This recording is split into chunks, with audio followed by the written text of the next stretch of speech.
Canada's biggest tennis tournament is in full swing. Soaring popularity of a young player from Alexandra Ayala is the highest-ranked tennis player from the Philippines in the sport's history. It's already drawn huge crowds at dozens of events around the world.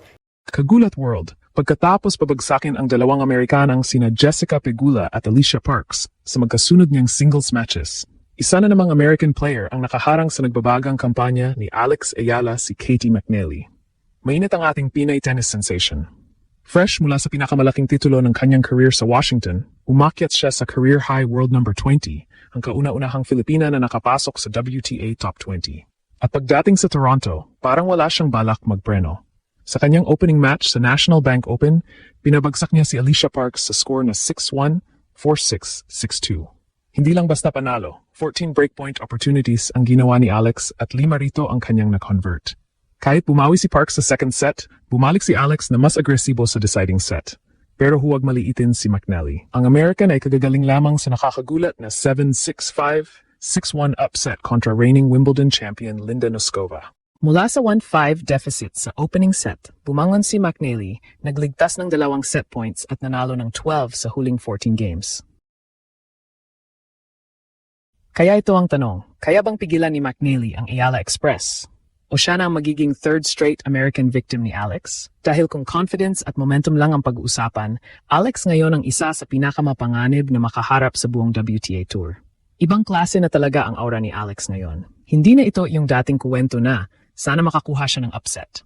Hindi na rin ito yung panahon na kapag nakaharap siya ng established WTA player, parang bonus na lang kung makakuha siya ng isang set. Ngayon, kabaligtaran na. Kapag pangalan ni Alex ang nakita sa draw, kailangan ng maghanda ang kabilang kampo. At ang susunod na haharap sa kanya ay walang iba kundi ang 24-year-old American na si Katie McNally, isang player na matagal nang kilala sa kanyang all-court skills, doubles experience, net game at pagiging dangerous kapag nakuha niya ang ritmo. Pero ang problema ni McNally, ang makaharap niya ay isang Alex na nasa pinakamataas na confidence level ng kanyang professional career. Isipin ninyo ang ginawa ni Alex nitong manakaraang araw. Sa Washington, dumaan siya sa matinding field at tinapos ang tournament sa pamamagitan ng pagbaliktad kay world number 3, Jessica Pegula sa final, 4-6, 6-4, 6-0. Isang American superstar sa American soil sa championship match, at pagkatapos mawala ang first set, si Alex pa ang nagtapos ng laban sa isang napakalupit na 6-note deciding set. Doon pa lang, malaking statement na iyon. Pero 2 araw lamang matapos ang emotional at physical grind sa Washington, lumipat siya sa Toronto at muling sumabak. At sino agad ang nakaharap? Isa na namang American, si Alicia Parks, powerful server, aggressive hitter, isang player na kayang tapusin agad ang puntos kapag nakakuha ng pagkataon. Pero ginawa ni Alex ang pinakamahalagang bagay.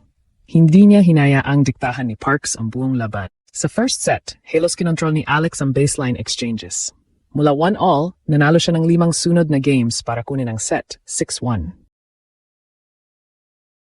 Wala siyang hinarap na breakpoint sa opening set. Malaking indikasyon kung gaano kaayos ang kanyang service games noong puntong iyon. Bumawi si Parks sa second set, 6-4. At dito mo makikita kung gaano na nag-mature si Alex. Dati kapag nabaligtad ang momentum sa ganitong level, napakahirap kunin muli. Pero ngayon, hindi na agad naapektuhan si Alex kapag may isang set na nawala. Ang sabi mismo niya pagkatapos ng laban, kailangan niyang dalhin ang laban point by point, ayusin ang mga bagay na pwede pa niyang gawin ng mas mahusay, at maging handang samantalahin ang opportunities sa deciding set. Resulta? 6-2 sa third. 5 breakpoints converted overall mula sa 14 opportunities. At pagkatapos ng halos 2 oras na laban, nasa third round na naman si Alex, mas nakakabilib pa rito, naging unang Filipino player, lalaki man o babae, na nanalo ng main draw match sa National Bank Open. History na naman. At ngayon, si Katie McNally naman. Pero bago isipin ng iba na magiging madali ito dahil lamang mas mataas na ang ranking ni Alex, kailangan nating kilalanin kung ano ang ginawa ng American. Dahil si McNally ay hindi basta nakalusot. Pinatumba niya ang Wimbledon champion na si Linda Noskova. At hindi simpleng panalo iyon. Naiwan si McNally ng 1-5 sa first set, humarap sa 2 set points, pero hindi bumigay. Bumalik siya, kinuhang tiebreak, 7-6-5, at pagkatapos ay halos nilamon ng second set, 6-1. Mula sa puntong iyon, nanalo siya ng 12 sa huling 14 games.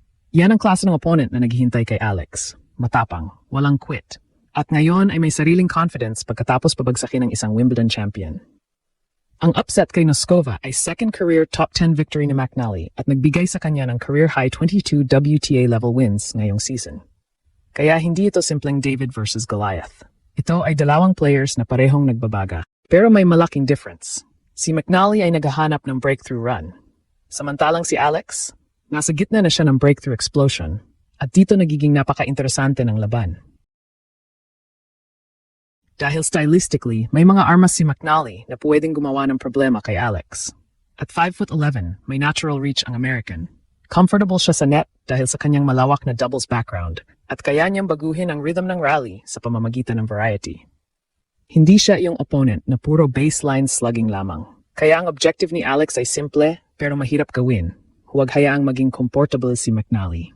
Dito papasok ang isa sa pinakamalaking improvement ni Alex ang return game. Tingnan natin ang laban niya kay Parks. 14 breakpoint chances. Ibig sabihin, paulit-ulit na nakapasok si Alex sa service games ng isang dangerous server. Hindi niya kailangang gumawa ng winner sa bawat return. Ang ginagawa niya ay ibalik ang bola, pahabayin ang point, ilagay ang pressure sa kalaban at hintaying bumukas ang court. At kapag nagawa niya iyon kay McNally, malaking advantage iyon. Kailangan din gamitin ni Alex ang left-handed patterns niya. Ang natural lefty serve at cross-court forehand combinations ni Alex ay kayang magbukas ng angles, lalo na kapag napuwersa niya si McNally na mag-return mula sa uncomfortable positions. Pero ang pinakamalaking weapon ni Alex ngayon ay baka hindi forehand, backhand o serve. Confidence. Ito ang klase ng confidence na nakukuha pagkatapos mong talunin si Jessica Pegula sa final. Ito ang confidence ng player na nakatikim na ng championship pressure. At higit sa lahat, ito ang confidence ng player na alam ng kaya niyang manalo kahit mawala sa kanya ang momentum. Remember, kontra Pegula, nawala ang first set. Kontra Parks, nawala ang second set. Parehong beses, hindi nag-collapse si Alex. Tumugon siya. At yan ang nakakatakot para sa kahit sinong opponent. Dahil hindi mo na pwedeng isipin na pag nakakuha ka ng isang set kay Alex ay tapos na ang trabaho. Kailangan mo siyang tapusin hanggang sa huling puntos. At sa Toronto ngayon, may isa pang factor na tila lalong nagpapalakas kay Alex. Ang crowd. Sinabi mismo ni Alex na naramdaman niyang very at home siya dahil sa suporta ng mga tao sa multicultural Toronto. Ang WTA mismo ay naglarawan sa stadium bilang packed electric noong laban niya kay Parks. At ang Philippine star ay naglarawan na parang sumusunod na kay Alex ang spotlight at crowd saan man siya maglaro matapos ang kanyang Washington breakthrough. Hindi na nakakagulat. Dahil hindi lang tennis player ang pinapanood ngayon ng mga tao, pinapanood nila ang isang bagong international sports story na mabilis ang pag-akyat. At isipin ninyo ang storyline kapag nanalo ulit si Alex. Jessica Pegula, American. Alicia Parks, American. At pagkatapos, Katie McNally, American. Tatlong sunod na American singles opponents. Hindi natin sinasabing takot literal ang buong USA. Yan ang hype ng ating headline. But from a tennis perspective, legitimate na ang warning. Hindi na maaring maliitin ng American players o ng kahit sinong player sa tour si Alex. World number 20 na siya. WTA 500 champion na siya. At ngayon ay naghahabol siya ng mas malalim na run sa isang WTA 1000 event.